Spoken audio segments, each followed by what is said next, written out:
फिर भी अगर ये मांगे नहीं मानी जाती तो फिर सरकार के 1.5 महीना रहता है, सरकार से आर और पार की लड़ाई होगी। फिर अब की बार या तो हमारी मांगे मानी जाएंगी या सरकार रहेगी।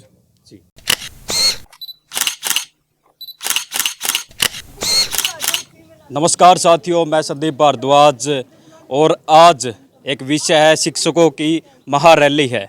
किस विषय पर है और इतने सारे टीचर यहाँ पर इकट्ठे क्यों हुए हैं, किस वजह से हुआ है, क्या कुछ इनकी मांगे हैं, सब कुछ हम बातचीत करेंगे।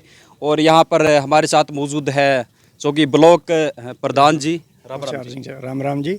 आज जो ये भयंकर आक्रोश रैली हो रही है, हमारी प्राइवेट स्कूल जो एसोसिएशन है उसकी जो डिमांड्स हैं, खासकर हमारी जो सोसाइटीज़ का जो जुर्माना लगा हुआ है उसको लेकर, और जो 134A के तहत जो हमारे स्कूलों का बकाया है उसको लेकर आज ये बहुत बड़ी रैली होने जा रही है।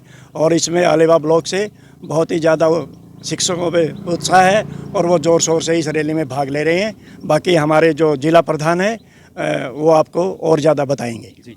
तो हमारे साथ जिला प्रधान जी मौजूद है, इनसे सारी डिटेल में पूछेंगे क्या कुछ इनकी मांगे हैं और प्राइवेट टीचरों को क्यों इस तरह से रोडों पर सड़कों पर आना पड़ा। सर नमस्कार। नमस्कार संदीप जी, सबसे पहले तो आपके क्विक हरियाणा को के सभी दर्शकों को मैं नमस्कार कहूँगा। जैसा कि आपने पूछा है कि भाई अध्यापकों को सड़क पे क्यों आना पड़ा, इसकी पूरी जो पटकथा है ना वो सरकार ने बुनी है। मजबूरी वश हमारा तो काम पढ़ाना है और आज अगर हम सड़कों पे हैं तो हम मजबूरी वश हैं। तो इतना मजबूर कर दिया कि 10 साल से हमें सिर्फ और सिर्फ आश्वासन ही आश्वासन मिल रहे हैं। कल भी सीएम साहब ने कुछ आश्वासन दिए हैं लेकिन वो सिर्फ ऊँट के मुंह में जीरा कहूँगा है। हमने बहुत सी हमारी लगभग 50 मांगे 10 साल से लंबित हैं और उन लंबित मांगों को पूरा करवाने के लिए अब आर पार की लड़ाई करनी है।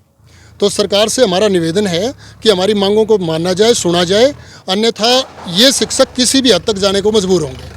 सर क्या कुछ मांगे ये बताइए। मांगे वैसे तो संदीप जी 50 के लगभग मांगे हैं हमारी, लेकिन मुख्य मांगे जैसा कि हमारे ब्लॉक प्रधान होशियार सिंह चहल जी ने बताया, एक तो हमारी बसेज की है कि बसों पे जबकि बच्चे जो हैं वो विद्यार्थी हैं ना कि यात्री, और अगर वो विद्यार्थी हैं, सौतेला भाव है, सौतेलापन किए हुए है सरकार इस मामले में कि भाई सरकारी स्कूलों को अलग सुविधाएं और हमारे बच्चों से वो टैक्स वसूलती है। बसों पे टैक्स हमारा 134A का पैसा लगभग 10 साल का पेंडिंग, वो हज़ारों करोड़ रुपए में बैलेंस है, हज़ारों करोड़ रुपए में। उसके बाद सोसाइटी पे बिना बोले, बिना सूचित किए उन्होंने पोर्टल बंद कर दिया, जो कि आज लाखों में हमारा बना हुआ है। हमारी मांग थी कि हमारे अध्यापक साथियों को एक सस्ती दर पे या तो बिल्कुल मुफ्त इनका स्वास्थ्य बीमा बनवाया जाए, एक्सीडेंटल बीमा दिया जाए। अगर कोई अध्यापक जिसने 5 से 7 साल पढ़ाते होंगे, क्या वो एस्टेट के बराबर नहीं है? तो एस्टेट के बराबर उनको माना जाए। तो बहुत सी ऐसी मांगे हैं संदीप जी जो सरकार के पास लंबित हैं और इस विषय को लेकर के आज हम अम्बाड़ा में एक शिक्षक आक्रोश रैली करने जा रहे हैं। अगर फिर भी सरकार नहीं मानी तो फिर आर और पार की लड़ाई होगी। सर कहाँ पर रैली रहेगी सर? ये अम्बाड़ा शहर अनाज मंडी। सर एक क्वेश्चन भी रहेगा क्योंकि लोगों का मानना कि प्राइवेट जो स्कूल है वो लूटते हैं बच्चों को फीस के मामले में, तो इस मामले में क्या कहना चाहोगे आप? संदीप जी, ये कुछ जो बड़े स्कूल हैं यहाँ तो मैं कहता हूँ कि भाई एक मैं आपको सरकारी खर्चे का बता देता हूँ। एक सरकारी बच्चे के ऊपर, पहली वाले बच्चे के ऊपर 2750 रुपये पर महीना खर्च करती है सरकार। शायद ये आपके संज्ञान में नहीं होगा, 2750 रुपये। हम भी तो यही कह रहे हैं कि भाई 134 वाले हैं, चिराग वाले हैं, उन बच्चों के सीधा पेरेंट्स के खाते में या बच्चों के खाते में आप 2750 डाल दो। बच्चे को आज़ादी होगी कि वो कहाँ पढ़े। आप बाउंड क्यों कर रहे हैं? जबकि वो हमारे खाते में डालती है और पेरेंट्स और हमारा द्वेष भावना पैदा कर दी। जबकि हम चाहते हैं कि सीधे बच्चों के खाते में वो 2750 रुपये डालें ताकि बच्चे को आज़ादी हो, बढ़िया से बढ़िया स्कूल का सिलेक्शन कर सके। ठीक है, तो हमारी ऐसी कोई ये इंटेंस नहीं है कि भाई लूटने वाली बात जहाँ संदीप जी आपने कही, बिल्कुल मैं मानता हूँ कि कुछ जो बड़े शहरों के महानगरों की बात करूँगा, यहाँ तो लाखों रुपये फीस बैलेंस रह जाती है। यहाँ तो भाईचारे में पढ़ाया जाता है, यहाँ तो समाज सेवा है, यहाँ के अध्यापक भी समाज सेवा कर रहे हैं, स्कूल संचालक भी समाज सेवा कर रहे हैं। यहाँ ऐसी लूटपाट वाली कोई घटना नहीं है। सर अगर आज आपकी मांगे नहीं मानेंगे तो आगे बड़े स्तर पर होगी कुछ रैली? ऐसा है, जो हमारे राष्ट्रीय अध्यक्ष हैं कुलभूषण शर्मा जी, ये आज उनके नेतृत्व में चल रही है।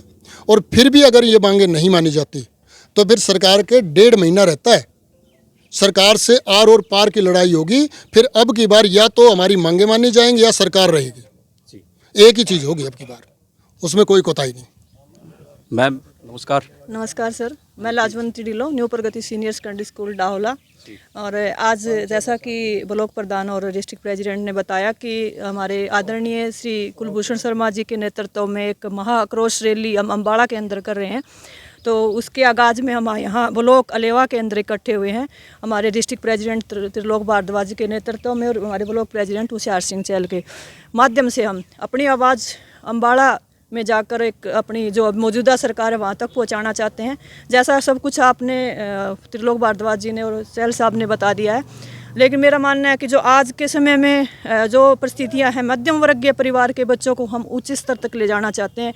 10% आज के समय में जो बच्चे हैं वो अच्छी बड़ी लॉबी से है, जो जिनके पास पैसा अच्छे स्कूलों में पढ़ रहे हैं। लेकिन हमारा उद्देश्य है कि जो मध्यम वर्गीय परिवार है और निम्न परिवार है, उनको हम साथ लेकर एक अच्छा भारत बनाना चाहते हैं, एक अच्छा हरियाणा का एक रूप देना चाहते हैं। उसी कोशिश में हम आज अम्बाड़ा जा रहे हैं और एक महाक्रोश रैली और एक अच्छा वहाँ पर प्रदर्शन करेंगे। और एक ये नहीं है कि हमारा वहाँ पर कोई ऐसा कि गलत भाव से हम जा रहे हैं, हम सरकार को एक अपने अच्छे तरीके से हम अपनी मांगे मनवाने का काम करेंगे। मैम कुल कितनी संख्या में आप जा रहे टीचर की? हम हज़ारों की संख्या में जा रहे हैं। अभी तो जैसे कुछ ही स्कूल अभी एकत्रित हुए हैं, अभी आने लग रहे हैं, टाइम अभी थोड़ा सा अभी बाकी है। तो हम जितने भी हैं अभी यहाँ मौजूद, उसके साथ अभी काफ़ी बसें हमारी आनी बाकी है। तो अलेवा ब्लॉक से तो हम ये लगाइए कि सैकड़ों की संख्या में है। जी मैम। सर जिला जींद में कितने टोटल है प्राइवेट संस्थान? जिला जींद के जो हमारे संगठन के हैं वो 350 प्लस स्कूल हैं। और आज जैसा कि आप जो मैम से बात कर रहे थे, आज लगभग हम 5000 स्कूल संचालक और हमारे साथी शिक्षक साथी आज अमरेली में जींद की तरफ से भाग लेंगे। हमारे 7 ब्लॉकों की यूनिट अलग अलग रूट से निकल रही है। ये अलेवा के सिर्फ अलेवा के स्कूल हैं, जबकि जींद में 7 ब्लॉक प्रधानों के नेतृत्व में वो 7 टीम अलग अलग निकल रही हैं, जो हम आगे जाके अम्बाड़ा रैली स्थल पर एकत्रित होंगे। और जींद से लगभग 5000 स्कूल संचालक और हमारे शिक्षक साथी इस रैली में भाग लेंगे। सर क्या ये सिर्फ जींद जिला के ही प्राइवेट संस्था को इस प्रकार से रैली में कूदना पड़ रहा है या और भी जिले की है? संदीप जी, ये पूरा हरियाणा में जो हमने दिया है शिक्षक महाआक्रोश, तो पूरे हरियाणा में आक्रोश है। और शिक्षकों में जब आक्रोश आता है तो परले आती है। तो सरकार को हम तो आज इस रैली के माध्यम से निवेदन भी करना चाहते हैं और चेताना भी चाहते हैं, या तो वो अध्यापकों के रोष को, अध्यापकों के आक्रोश को हल्के में ना ले। अगर अध्यापकों में आक्रोश आया तो फिर महाप्रलय होगी और सरकार के फिर चंद दिनों में ही ये सरकार नहीं रहेगी। सरकार तो बोल रही है कि ये जो सरकारी स्कूल के जो बच्चे उनको प्राइवेट संस्था में भेजे जा रहे हैं, खुद पैसे दे रहे हैं, तो क्या मानना आपका इस मामले में? सर वही तो हम मांग रहे हैं, वही हमारे हज़ारों करोड़ रुपया बैलेंस है जो सरकार ने हमें तो भेज दी, अब हमारे पास बच्चों को भेज दिया। अब पेरेंट्स चाहते हैं कि भाई सरकार पे पैसा आ रहा है, जबकि हमारा हज़ारों करोड़ रुपया सरकार की तरफ लंबित है। वही तो हम मांग कर रहे हैं। तो हम तो चाहते हैं कि भाई सरकार हमें ना दे करके सीधा पेरेंट्स के खाते में या बच्चे के खाते में डाले, ताकि बच्चा अपनी मनमर्जी के स्कूल में और अच्छी पढ़ाई कर सके। हाँ। आवाज दो, हम एक हैं। आवाज दो, हम एक हैं। हमारी मांगे पूरी करो, पूरी करो। प्राइवेट स्कूल एसोसिएशन जिंदाबाद, जिंदाबाद जिंदाबाद। प्राइवेट स्कूल एसोसिएशन जिंदाबाद, जिंदाबाद जिंदाबाद। कुलभूषण शर्मा जी जिंदाबाद, जिंदाबाद जिंदाबाद। कुलभूषण शर्मा जी जिंदाबाद, जिंदाबाद जिंदाबाद। तो साथियों ये थे शिक्षक जो कि अम्बाड़ा महारैली करने जा रहे हैं। इनकी क्या कुछ जो मांग है जायज़ है या नहीं है, कमेंट में अपनी राय ज़रूर दीजिए। इस वीडियो को शेयर कीजिए आप लोग। धन्यवाद दोस्तों।